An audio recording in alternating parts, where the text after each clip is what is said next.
donde todos nos hemos reunido para buscar a Dios juntos y para que el Señor nos enseñe y nos hable a través de su palabra. El día de hoy quiero dar una enseñanza titulada El justo por los injustos. Esta enseñanza que quiero dar está basada en un versículo bíblico, en un texto de la Escritura. Ese texto se encuentra en 1 de Pedro, capítulo 3, versículo 18, donde dice: porque también Cristo padeció una sola vez por los pecados, el justo por los injustos, para llevarnos a Dios, siendo la verdad muerto en la carne, pero vivificado en espíritu. Solo versículo que nos habla de algo maravilloso, nos habla del plan de Dios. Cristo padeció una sola vez por los pecados, el justo por los injustos. ¿Para qué? Para llevarnos a Dios. Para llevarnos a Dios. Todos nosotros sabemos, cuando leemos el Antiguo Testamento, que dice la Escritura que Dios impuso leyes para todos los seres humanos. Y lo vemos desde Moisés, cuando establece los decretos, las leyes, dentro de esa sociedad que se estaba formando, que nosotros conocemos como el pueblo de Israel. Y Moisés, cuando dio todas esas leyes y de parte de Dios, al hablar de leyes, estamos hablando de que si no se cumplen las leyes existen consecuencias o un castigo. La Escritura nos habla de que cuando las personas infringen la ley hay un castigo. También la sociedad nos lo enseña así. Cuando nosotros en esta sociedad tenemos leyes, vivimos en una sociedad donde existen leyes y donde si quebrantamos esas leyes también existen castigos.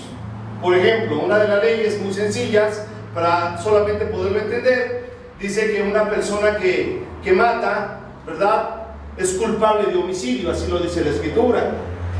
Pero nosotros sabemos también que hay una ley en este país, en nuestra sociedad, que está prohibido que otra persona o que una persona le quite la vida a otra persona. Y cuando una persona hace eso, quebranta esa ley establecida por la sociedad, por el gobierno, pues es acreedor a un castigo, a una sanción. ¿Ese castigo cuál es? La cárcel. La cárcel.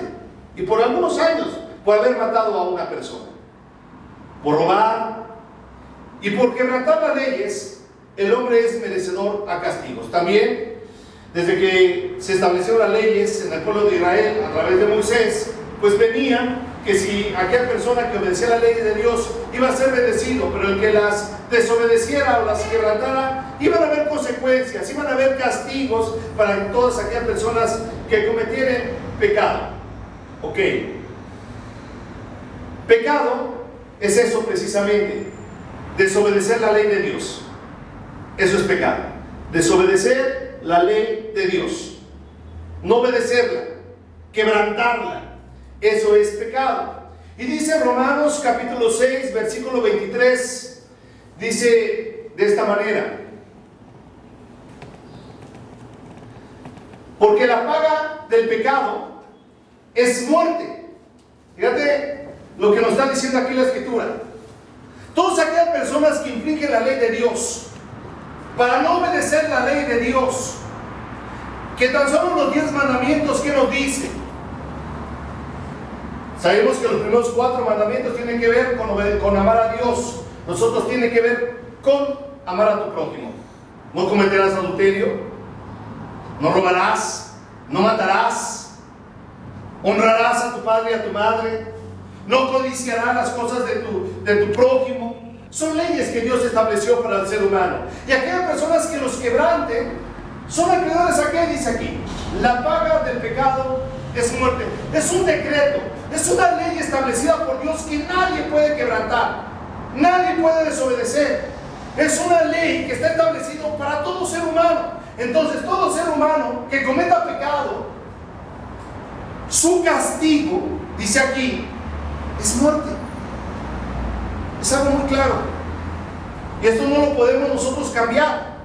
Nadie lo puede cambiar. Ni un ángel que venga del cielo puede cambiar este decreto, puede cambiar esta ley. Es más, Dios mismo se sujeta a esta ley. y no la puede quebrantar. Dios mismo al establecer una ley no la puede cambiar, no la puede corromper, no la puede hacer diferente, porque Él mismo se sujeta a todas las leyes que Él ha establecido. Porque si lo cambiara, hablaríamos de un ser, de una persona que no es correcta, y sabemos que Dios es perfecto. Y si Dios establece esto, es porque así se va a hacer. Y dice, porque la paga del pecado es muerte. Significa este texto bíblico que todas aquellas personas, y lo vuelvo a repetir, que quebranten la ley, merecen ¿qué? La muerte. ¿Y de qué muerte estamos hablando? De la muerte eterna, de la condenación eterna. Estamos hablando de ese tipo de muerte, porque todos vamos a morir. Pero dice aquí, la paga del pecado es muerte, pero es una muerte eterna. Mas la dádiva de Dios es vida eterna en Cristo Jesús, Señor nuestro. ¿Por qué te lo pone en un solo versículo así? Porque este es el Evangelio, este es el plan de salvación. Porque la paga del pecado es muerte, mas, dice, la dádiva de Dios, el regalo de Dios, es vida eterna. ¿Pero en qué? En Cristo Jesús, Señor nuestro. Significa que hay un regalo de parte de Dios. Significa que hay algo que Dios hizo para todos nosotros los que hemos pecado. Hay algo que Dios estableció. Hay un plan divino, hay un plan celestial para todo ser humano. Por eso dice, más la dádiva de Dios, más el regalo de Dios, más lo que Dios te quiere dar, o lo que Dios nos ha dado, es vida eterna. Todo lo contrario a lo que es la muerte. Pero tiene que ser esta vida eterna ¿en qué? ¿Establecida en una religión? No. ¿Establecida en un grupo? No. ¿Establecida en algunos otros decretos? No. ¿Está establecida en qué? En Cristo Jesús, Señor nuestro. En Cristo Jesús, Señor nuestro. Significa que por un lado vemos que la paga del pecado es muerte, pero por el otro lado vemos la dádiva de Dios es vida, vida eterna. Pero ¿cómo podría Dios hacer esto? Y es a eso a donde vamos. ¿Cómo podría Dios honrar su ley? Lo que ya estableció. ¿Qué es esto? Honrar su ley, pero a la vez darle un regalo al hombre, porque Dios no puede, lo hemos estado diciendo, no puede quebrantar, no puede cambiar, no puede torcer lo que Él ya estableció. Y esto ya está establecido. La paga del pecado es muerte. Ya está establecido, nadie lo puede cambiar. Sin embargo, hay un regalo de Dios. Pero ¿cómo puede Dios hacer esto? ¿Cómo puede Dios honrar su ley, pero a la vez dar un regalo al ser humano? ¿Cómo puede ayudar al ser humano? Y es ahí donde Dios hace un plan divino. Es donde Dios tiene un plan, diseña un plan para todos nosotros. En otras palabras y más claramente, Dios buscó un sustituto donde caería todo el castigo relacionado a la paga del pecado. Ese es el plan divino. Y Dios tiene que buscar este sustituto para no quebrantar su ley y para honrarla, pero a la vez ayudar al ser humano. Y Él busca el sustituto.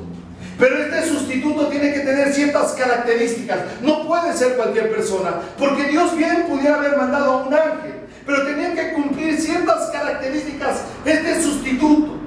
Por ejemplo, este sustituto que iba a pagar el precio tendría que ser una persona que honrara la ley, o sea, que nunca hubiera pecado, que la ley de Dios fuera gloriosa para él, fuera como su máxima autoridad y que nunca hubiera quebrantado la ley de Dios. Este sustituto tenía que venir de parte de Dios. Este sustituto tenía que también ser humano. Para recibir el castigo tenía que ser un ser humano. Y este sustituto tendría que estar dispuesto de sí mismo a dar su vida y a recibir el castigo. Todos nosotros sabemos que se trata de Jesucristo. Aquí mismo lo dice, vida eterna en Cristo Jesús, Señor nuestro. Todos sabemos que está hablando de Jesús. Pero este sustituto tenía que tener estas características. Al idear, al planear, Dios un plan de salvación para darnos ese regalo, tenía que encontrar este sustituto, porque iba a recibir el castigo. Y al recibir el castigo, Dios iba a mostrar varias cosas. Dios iba a mostrar, primeramente, que Dios aborrece el pecado, porque Dios aborrece el pecado. No creas que cuando una persona dice peco o la persona peca, no creas que a Dios le es una gracia que una persona peque. No, Dios aborrece el pecado, porque Dios es santo. Aborrece el adulterio, aborrece la fornicación, aborrece la prostitución, aborrece la drogadicción, aborrece cuando una persona peca con su cuerpo, aborrece el pecado, Dios. No creas que a Dios le es grato que una persona esté pecando o que esté haciendo lo malo. A Dios no le es grato. Dios aborrece el pecado. Entonces, al venir el castigo, Dios iba a mostrar una cosa: que Él sigue firme en esa idea, Él sigue firme en lo que Él es y en lo que Él piensa, y que nos quedara claro a todos los seres humanos que Dios aborrece el pecado. Lo aborrece. No podemos justificar el pecado. Dios lo aborrece. Ok. ¿Qué más iba a mostrar Dios en ese plan? Iba a mostrar su severidad. O sea, que aquella persona que iba a tomar este lugar de recibir la consecuencia del pecado, iba a descargar Dios toda su severidad en el castigo sobre este sustituto. O sea, una severidad muy fuerte. E iba Dios a castigar el pecado. ¿Quién tomó este lugar? ¿Me pueden decir quién tomó este lugar? Jesús. Jesús tomó este lugar. Ahora, si nosotros pensamos en Jesús, pensemos en Jesús. ¿Quién era Jesús? Nosotros sabemos que Él vivió hace 2000 años. No es un cuento, no es una historieta, no es una cuestión religiosa inventada, no. Jesús nació hace aproximadamente 2000 años. Y cuando Él nació en este mundo y creció, ¿qué vimos en Él cuando empezó su ministerio? ¿Qué vemos en Él? Vemos humildad. Claro, Él no llegó diciendo: yo soy el rey, yo soy el rey del cielo y ahora todo el mundo me tiene que servir porque soy el rey del cielo, y tráigame fruta y tráigame verduras y cárgueme en un carrito, ¿verdad? Cargado con otros 4 seres humanos con palos para que me lleven de un lugar a otro. Él no vino como el rey. Él vino humilde. Vino de un padre, hablando humanamente, aquí en la tierra, que su oficio era carpintero. Su madre, una mujer santa, una mujer que había sido preparada para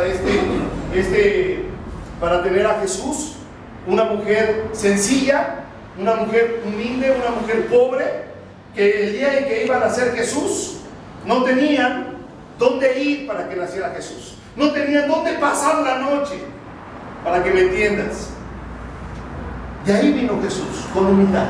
No nació de un gran rey, no nació de un gran príncipe o de una gran princesa, no, de personas sencillas, un hombre carpintero y una mujer sencilla, que cuando nació Jesús tuvo que ser en un lugar donde cuidan los animales. Jesús muy humilde.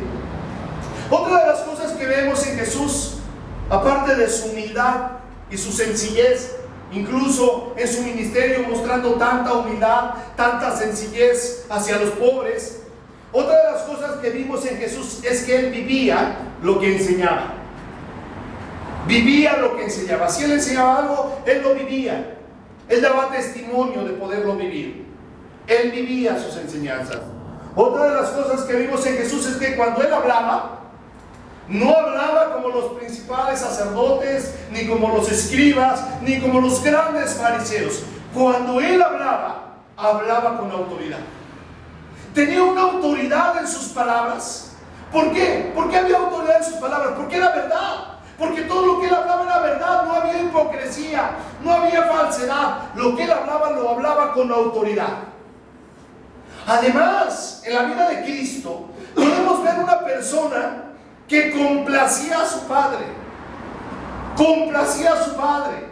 Su Padre desde el cielo decía: este es mi Hijo amado, en quien tengo complacencia.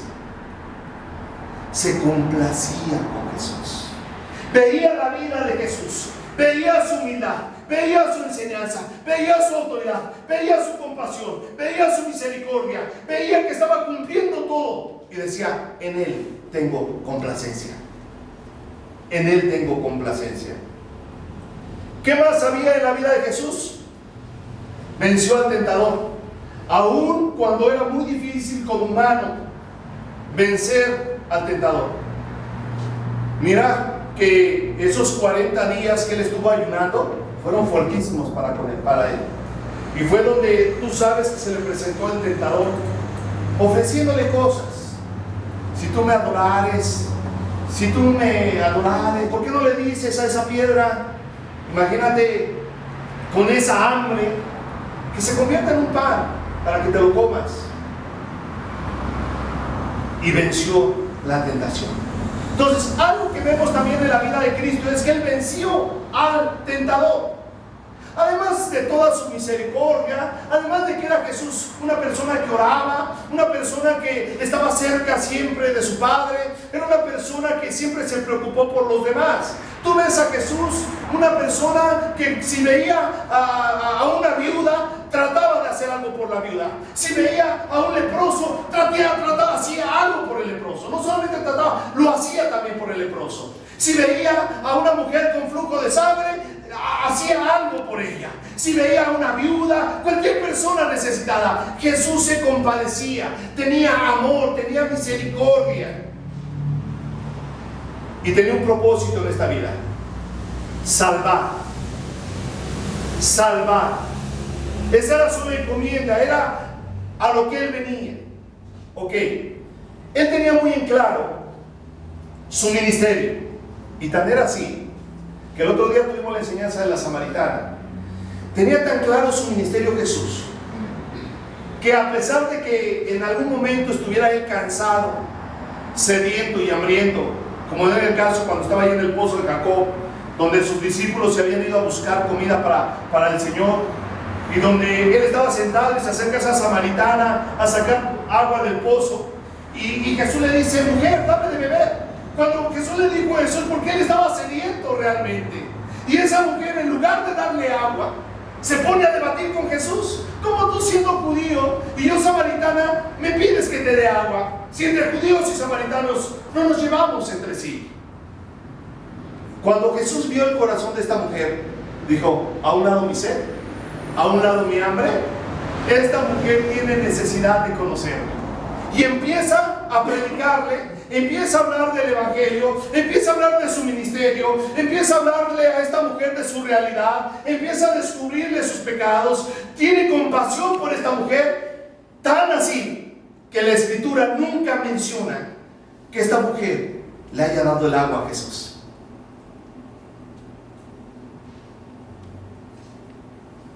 Había una convicción plena en Jesús: a esto vine y a esto me dedico.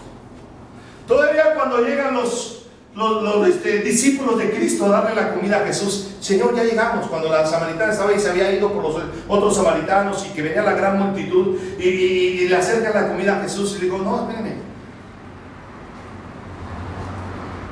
estoy haciendo mi labor, mi ministerio, tengo una convicción de lo que tengo que hacer. Tan es así que dejó de comer. Este es mi alimento, predicar la palabra de Dios. Que los mismos discípulos pensaron que había comido. Los mismos discípulos pensaron que otra persona ya le había traído de comer. Y Jesús siguió predicando la palabra de Dios a esa multitud de samaritanos. Él tenía muy claro su ministerio. No le importaba si tenía que dejar de comer.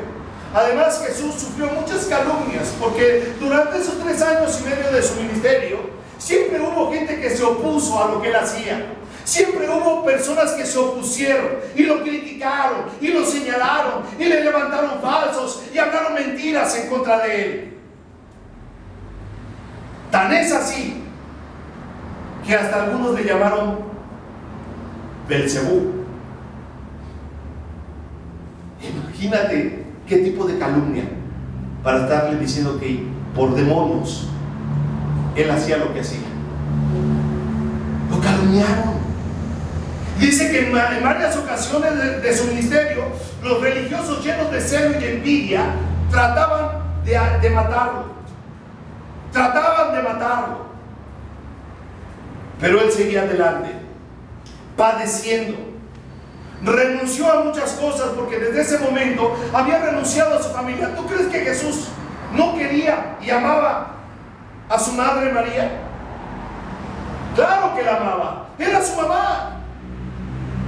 Pero él tenía claro algo: vengo a predicar la palabra de Dios. Y tan es así que la misma mamá María y sus hermanos en una ocasión dijeron: pareciera como que Jesús no está dentro de sí. Y fueron por él, fueron a buscarlo. Y mientras lo iban a buscar, que él estaba predicando la palabra de Dios, mismo Jesús dijo, tan así que había renunciado a su familia por la encomienda que él traía, que dijo: mi madre y mis hermanos son los que hacen la voluntad de mi Padre. Había renunciado a su propia familia. A su propia familia.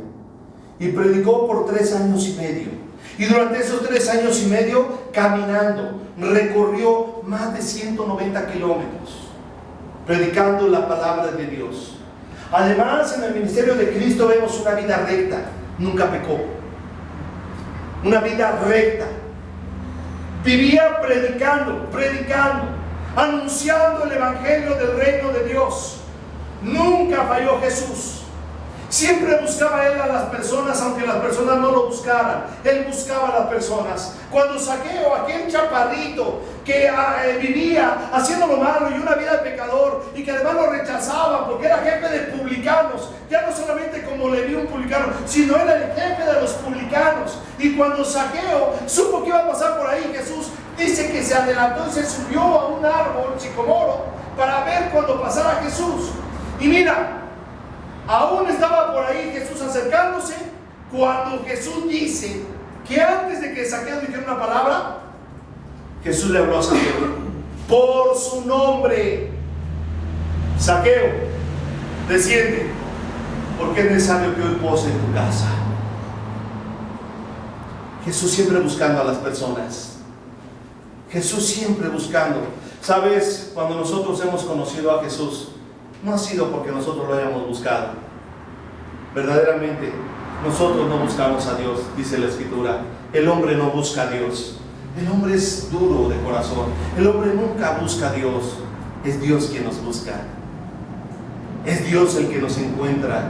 Es Dios el que trata con nuestras vidas. Y así, Jesús vivía buscando siempre a las personas. Tenía amor por el mundo. Tenía amor por las personas. Tú hablas y hablamos y vemos en la Biblia cómo Jesús reprendió ciertamente a los fariseos, y tocamos a veces mucho ese punto de que Jesús reprendió a los fariseos y les dijo hipócritas o les dijo sepulcros blanqueados. Pero yo te pregunto una cosa: ¿tú crees que Jesús amaba a los fariseos? Sí. Y los amaba mucho. Tanto amor tenía Jesús por los fariseos que dice la Escritura que al pensar en Jerusalén y en ellos, se puso a llorar y dijo: cuántas veces los he querido juntar como la gallina junta sus polluelos. Había amor en Jesús por los fariseos. Los amaba mucho, los quería hacerles el bien.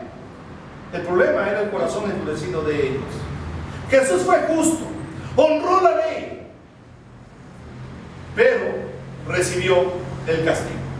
Jesús dijo unas palabras muy importantes: nadie me quita la vida, sino que de mí mismo la pongo. Nadie me quita la vida.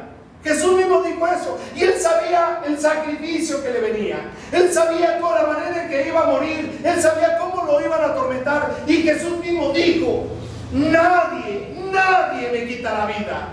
Yo mismo la doy, yo mismo la pongo, yo mismo quiero sufrir el castigo porque amo a las personas. ¿Y cómo castigó Dios el pecado del hombre en Jesús? ¿Cómo? Quiero decirte que cayó toda la severidad de Dios en él. 1 Pedro 3:18 nuevamente, que es el primer versículo que estuvimos leyendo. Dice, porque también Cristo padeció una sola vez por los pecados, el justo por los injustos. El justo por los injustos. Esto es, que el plan de Dios era tomar a aquella persona que había honrado la ley de Dios, aquella persona que venía de parte de Dios, aquella persona que había sido recta en todos sus caminos, aquella persona que había sido justo por completo. El justo por los injustos. ¿Quiénes son los injustos? Nosotros. Nosotros somos los injustos. ¿Hay aquí alguien que sea justo? ¿Hay alguien aquí que pueda decir yo soy justo? Si tú lo dices, eres mentiroso. Porque no hay justo ni aun uno, dice la Escritura. No hay justo ni aun uno. Así lo dice la Biblia. El justo por los injustos somos nosotros. Hermanos, amigos, nosotros somos los injustos, nosotros somos los que hemos pecado, nosotros somos los que hemos desobedecido la ley de Dios, nosotros somos los que hemos quebrantado los mandamientos de Dios, nosotros somos los injustos. Pero Jesús es el justo. Y aquí claramente te dice, Cristo padeció una sola vez por los pecados, el justo por los injustos. Un cambio, un plan de Dios, Jesús tomando el lugar nuestro. Jesús tomando nuestro lugar para podernos salvar. Porque quiero decirte que si Jesús no hubiera hecho eso, yo, quien era el peor de todos los que están aquí, merecería el infierno. Merecería el infierno. Y creo que todos los que estamos aquí merecíamos el infierno, la condenación eterna, la muerte eterna, por lo que hicimos, por nuestros pecados. Porque si a pesar de que a nosotros se nos pudiesen olvidar todos los pecados que hemos cometido a lo largo de nuestra vida, quiero decirte que a Dios no se le olvida. A Dios no se le olvidan nuestros pecados. Si a ti se te olvidó la rebeldía que tuviste hace 2 o 3 años, o se te olvidó tu adulterio, o se te olvidó tu fornicación, o se te olvidaron tus pecados, a Dios no se le olvida. A Dios no se le olvida. Tal vez así que dice que hay un libro con tu nombre, que se llama el libro de las obras. Y en ese libro de las obras está tu nombre escrito y todo lo que tú has hecho a lo largo de tu vida. Todos tus pecados están ahí escritos. Y nadie puede romper eso, ni nadie lo puede borrar, ni nadie puede hacer nada para quitar ese libro de las obras. Ahí está. Ahí está. Y aunque, como la computadora, aunque la formateara, aunque le borrara todo lo que tengan, ahí se queda la información. Y ahí pertenece, ahí permanece. Así es el libro que Dios tiene. Y está tu nombre y están todas tus obras malas, todos tus pecados. El justo por los injustos. Jesús dijo, nadie me quita la vida, sino que de mí mismo la pongo. ¿Cómo fue eso?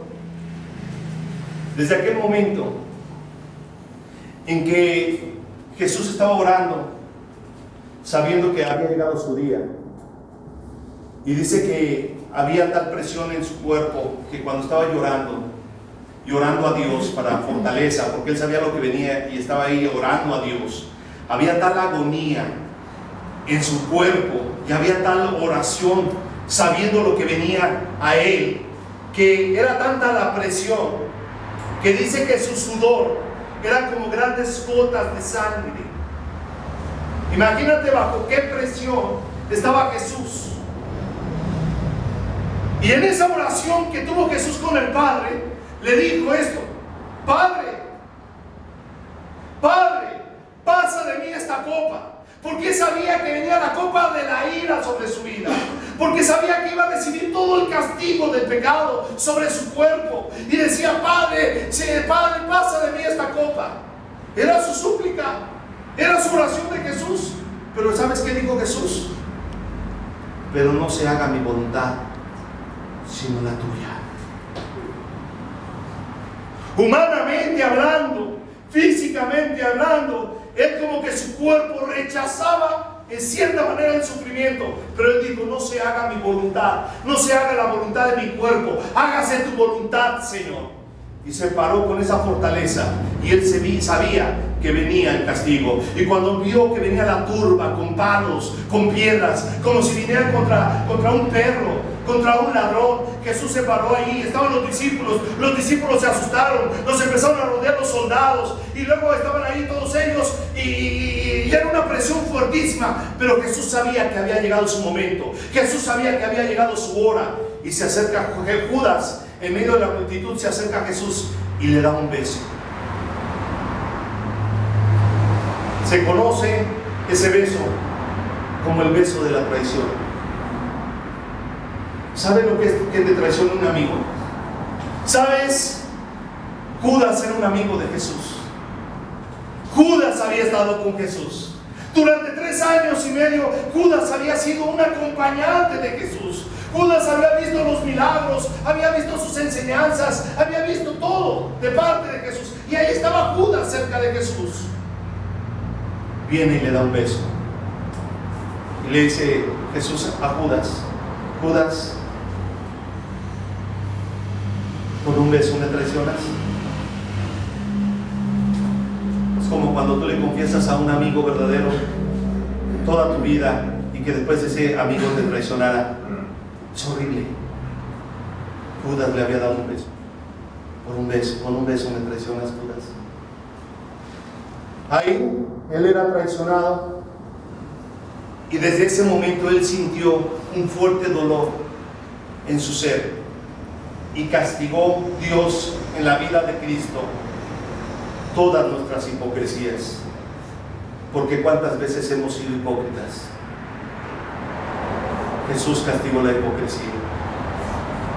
Ahí en ese beso Jesús estaba recibiendo el castigo de la hipocresía. Dice la Escritura que se lo llevaron a Jesús arrestado, y en ese arresto que él tuvo, hubo personas que lo escupieron. Le escupieron su rostro, dice la Biblia. ¿Y saben lo que es sentir que te escupan el rostro? Si a veces con una palabra de desprecio sientes muy feo, imagínate lo que él sintió cuando le escupieron y la saliva iba corriendo sus mejillas de Jesús. Imagínate lo que es un escupitajo. ¿Cuándo escupes tú? Cuando algo te da asco. Es como decirle: me das asco. Escupir a una persona es un menosprecio. Es como escupir a una cucaracha. Es cuando tú ves la cucaracha y te das asco y escupes, porque te produce asco, náuseas. A Jesús le escupieron su rostro, y sintió Jesús literalmente el escupitajo, cómo corría su rostro de Jesús. ¿Sabes? Él recibió el castigo de todas nuestras ingratitudes, porque somos muy ingratos. Y ahí recibió Jesús el castigo de nuestras rebeldías y de nuestra ingratitud ante lo que Él hace por nosotros. Porque nosotros recibimos muchos beneficios de parte de Dios. Seas o no seas cristiano, nosotros recibimos muchos beneficios de Dios. ¿Cuáles son los beneficios que recibimos de Dios? La comida, la salud, el agua, las cosas naturales que están a nuestro alrededor. Dios nos las da como un regalo. Hace salir su sol sobre buenos y malos. Pero somos ingratos. Y ahí Jesús recibió el castigo de la ingratitud. Dice la Escritura que a Jesús le golpearon su rostro, le dieron puñetazos en su rostro.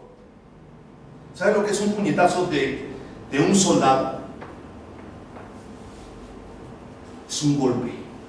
Imagínate con el puño cerrado al rostro de Cristo. Al rostro de Cristo. ¿Cómo habrá botado sangre?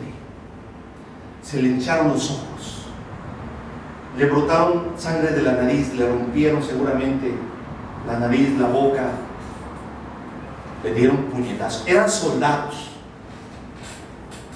no eran cualquier golpe, eran puñetazos al rostro de Cristo. Inmediatamente su rostro se desfiguró, su rostro se hinchó y recibió ese castigo el cuerpo de Cristo. Ahí estaba recibiendo el castigo de nuestra crueldad, de nuestros enojos, de nuestras iras, de nuestros pleitos. Cristo estaba recibiendo los puñetazos. Y te lo digo de esta manera: ¿qué merecemos nosotros cuando estamos en esa soberbia, o cuando nosotros estamos en esa crueldad, o en esos enojos, en esas iras? No merecemos otra cosa sino un puñetazo en nuestra cara. Y Cristo dijo: no se la den a él, démela a mí. Y Jesús recibió los puñetazos en su rostro. Tomó nuestro lugar. El justo por los injustos. El justo por los injustos. Dice la Escritura que también no solamente le dieron puñetazos, sino dice la Escritura, está registrado, que también le dieron cachetadas. La cachetada es diferente. La cachetada es símbolo de menosprecio, de decir no vales nada, y le dieron sus cachetadas en el rostro a Cristo. Las cachetadas estaban recibiendo el castigo de nuestras soberbias, de nuestra vanagloria. Porque nosotros, cuando estamos inflados y estamos en esa vanagloria, pensando que algo somos, como que necesitamos esa cachetada para que nos ubiquen y nos hagan entender lo que realmente somos. Pero Jesús dijo: no le den la cachetada a él, démela a mí. Y Jesús recibió las cachetadas. No solo eso, sino que después que se llevaron a Jesús, dice la Escritura que le dieron azotes. Y esos azotes no era cualquier cosa, sino llevar a esa persona. Los romanos acostumbraban a dar latigazos a sus prisioneros. Y lo que hacían era llevarlos a un palo que estaba clavado en la tierra, amarrarle sus manos alrededor del palo, de modo como si lo estuviera abrazando. Y después de que lo tenían así hincado y abrazando el palo, había un soldado lleno de músculos y preparado para eso, que se les conoce como los verdugos. Agarraba ese soldado su látigo de cuero, y que en la punta llevaba pedazos de metal o de huesos de animales, para la hora de tocar el cuerpo de Cristo en su espalda, o de la persona que estaba ahí castigando, el cuero quemaba.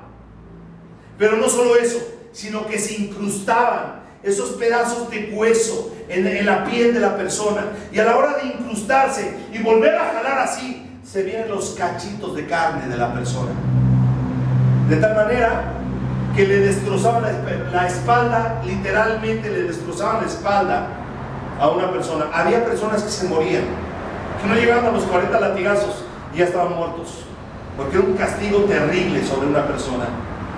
Jesús recibió 39 latigazos. Castigó nuestra apatía.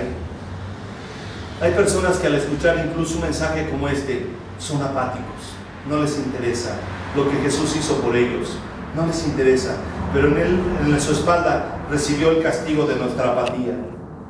Dice la Escritura que Jesús fue desnudado. A veces lo ponen ahí en las películas y en algunas representaciones de la muerte de Cristo como con algo tapando su parte íntima. No era así. No era así. Quiero decirte, cuando hablamos de desnudar, era desnudar. No había nada en su cuerpo que lo cubriera. Y sabes, eso produce una tremenda vergüenza. A Jesús lo desnudaron por completo y lo presentaron así ante la multitud, desnudo. Ahí castigó todas nuestras desvergonzadas. Todo lo que a veces hacemos sin pensar en nada. Y que no nos da vergüenza ofender, lastimar, dañar.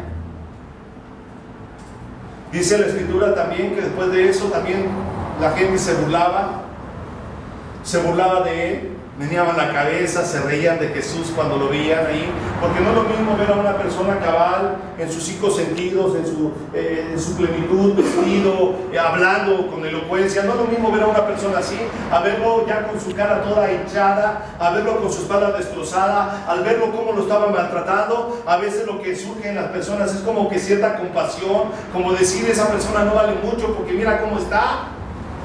Así estaba Jesús. Pero la gente se burlaba de Jesús, meneaban la cabeza.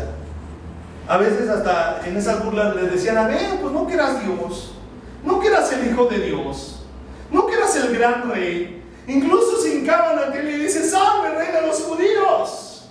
Y se burlaban de Jesús. Jesús estaba recibiendo el castigo de la idolatría, el castigo de la herejía en nuestras vidas. También dice la Escritura que lo castigaron con una corona de espinas. Y esas espinas de Jerusalén, que estaban entretejidas, no son las espinas que nosotros conocemos, unas espinitas chiquitas, no. Para entretejerlas tenían que ser espinas como de 15 centímetros o 20 centímetros, las cuales se entretejían, esas espinas, para formar lo que era la corona. Y una vez que estaba formada la corona, trajeron a Jesús y dijo: ¿se cree el rey? ¿Es el rey de los judíos? Póngale una corona al rey. El rey necesita su corona. En forma de burla. Y le trajeron la corona entretejida con espinas y se la pusieron en su rostro. Y todavía con un palo le pegaron y se le clavó más. Qué terrible. Si tú tomas una aguja y te picas tantito en la frente, es una parte sumamente sensible la frente. Toda esta parte es muy sensible al dolor. Si tú te picas así, ¡ay!, es un fuerte dolor. Imagínate las espinas clavándose, pegando con el hueso del cráneo y doblándose para salir por otro lado. Así le metieron la corona de espinas a Jesús en todo su rostro. Inmediatamente empezó a brotar mucha sangre por todo el rostro de Jesús, porque además en estas áreas, una cortadita, sale mucha sangre. El rostro de Jesús fue bañado en sangre por la consecuencia de las espinas que se iban clavando en el rostro de Cristo. Ahí Jesús recibió el castigo de nuestros pensamientos perversos. Cuando pensamos en venganzas, en rencores, en amarguras, ahí Jesús pagó el justo por los injustos. Dice la Escritura que le cubrían su rostro en forma también de burla. A ver, profetízanos, ¿quién es el que te pega? Se burlaban de Jesús, tapándole su rostro. Y ahí Jesús pagó todos nuestros pecados ocultos, todo lo que la gente no ve, pero que nosotros sabemos que hicimos. Ahí pagó por nuestros pecados ocultos. Te comento que se burlaban de Jesús, se hincaron ante él, castigando nuestra religión falsa cuando nos hincamos falsamente, cuando hacemos un ritual pensando que de esa manera vamos a agradar a Dios.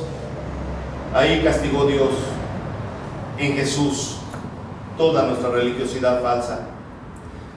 Cambiaron a Jesús, todos lo sabemos. Cuando lo sacaron dijeron: ¿a quién les entrego? ¿A Jesús o a Barrabás?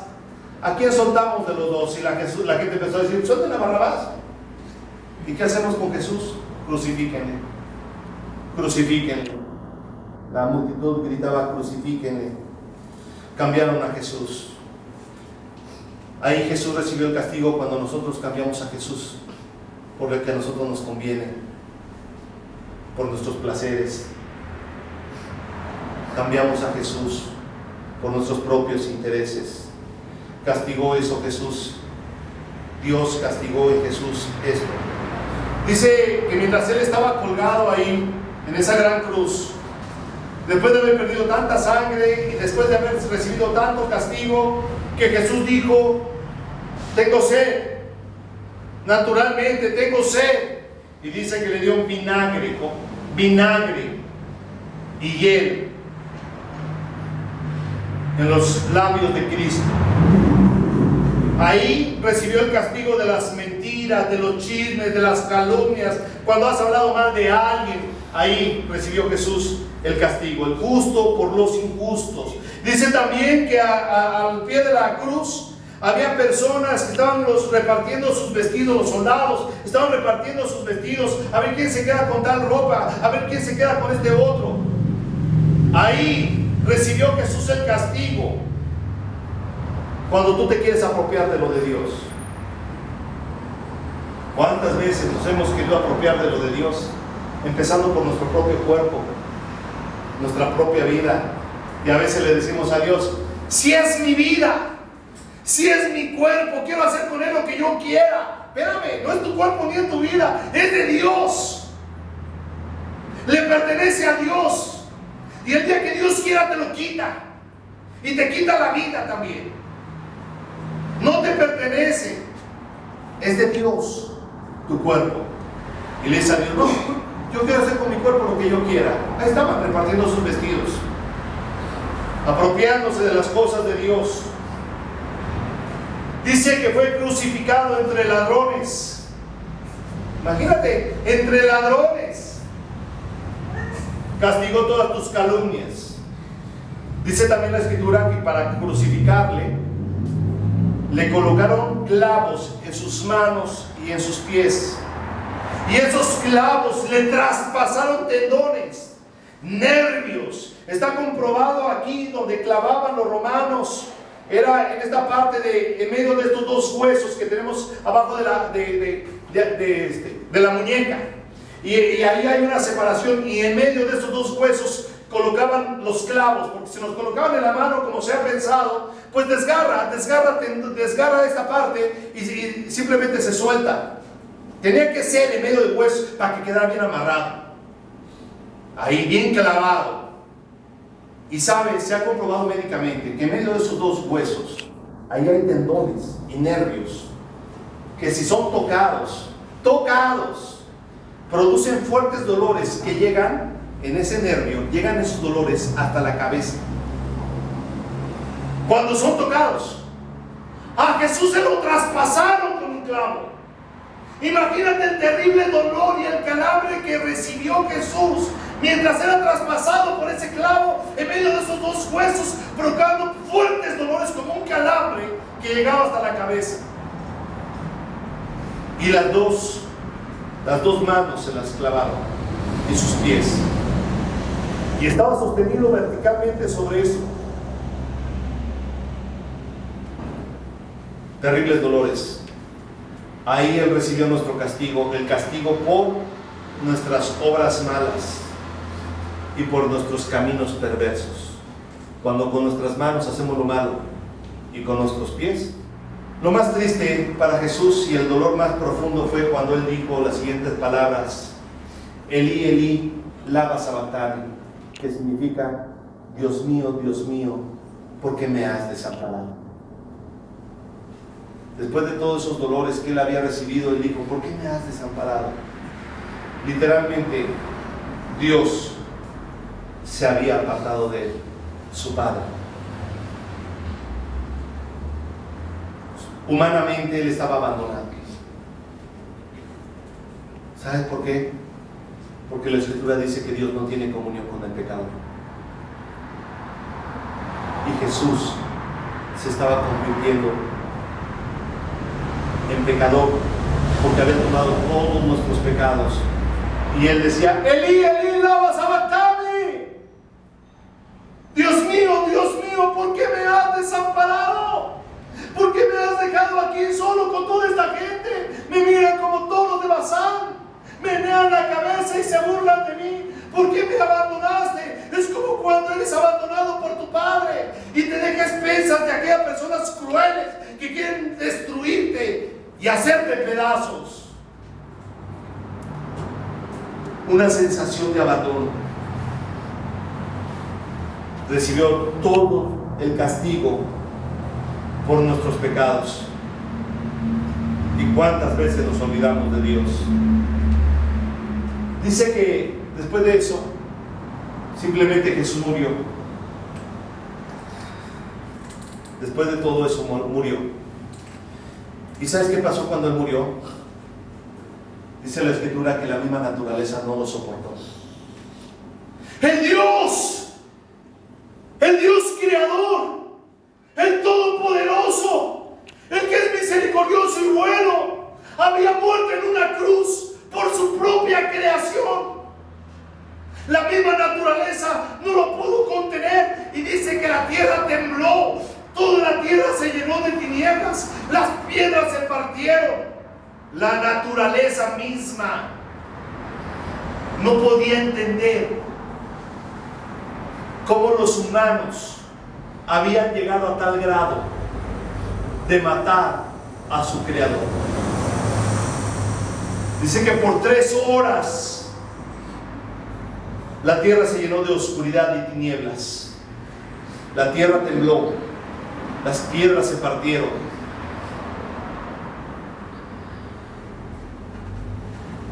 ¿Sabes por qué Jesús murió así? Lo hizo por ti.